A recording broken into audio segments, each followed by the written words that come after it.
সেনা প্রধান এ হলো বড় বাটপার ভাই। আমি যদি মারাও যাই এই নিউজটার পরে, আমি জানি কিছু একটা অবশ্যই হবে।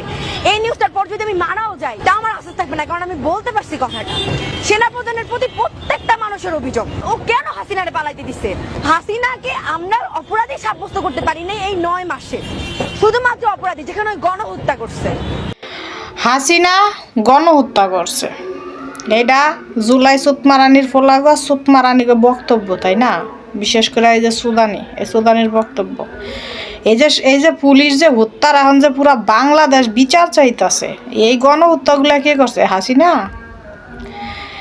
হাসিনা দেশে থাকতে যখন জুলাই আন্দোলন শুরু হয়, তখন এই যারা এখন জুলাই যোদ্ধা নিজেদেরকে দাবি করে, এরা স্বৈরাচার পুলিশ, স্বৈরাচার হাসিনার পুলিশ, তাই পুলিশও স্বৈরাচার, ঠিক আছে?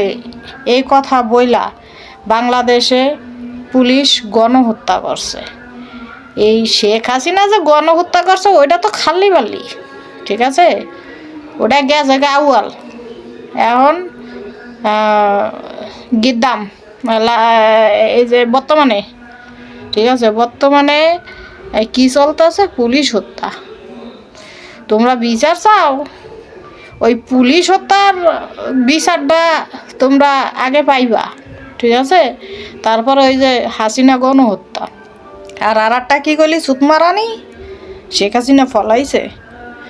একটা মানুষ যদি হেলিকপ্টারে কইরা যদি তারে প্রশাসন যদি নিজ দায়িত্বে নিয়ে এক দেশে রাইখা, ওটাকে কি পলানো বলে?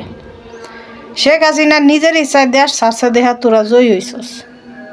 শেখ হাসিনা যদি আর নিজের ক্ষমতা প্রয়োগ করতো, নিজের ক্ষমতা যদি চালাইতো, তাহলে শেখ হাসিনা আজও দেশে থাকতো, আজও ক্ষমতায় থাকতো। কিন্তু সে জনগণের ভালো চায়, সে দেশের ভালো চায়, সে জনগণকে ভালোবাসে, এর জন্য সবার দায় দাবি মাইনা সে দেশের থেকে চলে গেছে, সে পলায় নাই, ঠিক আছে? তবে সমস্যা নাই, হে দেশ ছাড়ছে, মাগার দুনিয়া ছাড়ে নাই। সে আসবে। এই দেশ আওয়ামী লীগের, এই দেশ জাতির পিতা বঙ্গবন্ধু শেখ মুজিবুর রহমানের, তার দেশ। সে আসবে। এই দেশে যার সবচেয়ে বেশি অবদান আছে, সেই এই দেশে থাকবে, ঠিক আছে? তোমরা স্যাডের বলেরা টুটকা ফুটকা আজকে আসো, কালকে নাই। তোমরা তো মনে করো কি যে শেখ হাসিনার মনে পায়ের ধুলাও না। যখন শেখ হাসিনা এসে বাংলাদেশে ফাড়াটা দিব না, তখন ওই ধুলার লাগে তোমরা বাতাসে উঠে যাইবা, বুঝো নাই? বিচার হইব, গণহত্যার বিচার হইব, কিন্তু এটা শেখ হাসিনার না। এই যে যারা পুলিশ গণহত্যা করছে না, এটার আগে বিচার হইব। ওইটার বিচার তোর আগে খা।